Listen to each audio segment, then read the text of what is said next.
King Theron, a man more accustomed to the weight of his crown than the weight of his people's suffering, ruled with an iron fist guided by the venomous whispers of his minister, Lord Valerius.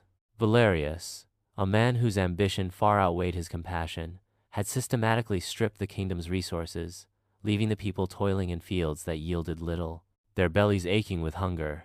The king, shielded by the opulent walls of his castle, remained oblivious to the pervasive misery. One starless night, a gnawing unease stirred within Theron. He couldn't shake off the whispers of discontent that seemed to seep from the very stones of his castle. Driven by a sudden, unfamiliar impulse, he shed his royal robes, donned simple clothes, and ventured into the heart of his kingdom. The sight that greeted him was far removed from the gilded image he had maintained. He saw gaunt faces etched with despair, children with hollow eyes, and farmers collapsing from exhaustion. The air hung heavy with the stench of poverty and despair.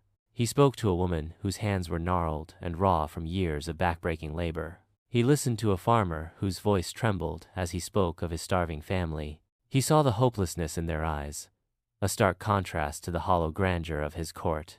Theron felt a cold dread grip his heart. This wasn't the kingdom he thought he ruled. It was a kingdom he had allowed to crumble under the weight of his own negligence. Returning to his castle, the weight of his people's suffering was a crushing burden. He confronted Valerius, demanding an explanation. The minister's lies crumbled under the king's newfound awareness. Valerius's treachery was exposed, and he was banished from the kingdom. Theron initiated a series of sweeping reforms. The taxes were lowered, fair wages were implemented, and food was distributed amongst the people. He established community projects, ensuring that everyone had a chance to contribute and thrive. He even visited the villages regularly, listening to his people's concerns and offering support. The kingdom slowly began to heal. The fields flourished, and smiles returned to the faces of the people. Theron's transformation wasn't merely a change of policy. It was a profound shift in his character. He had traded the isolation of his crown for the connection of shared humanity.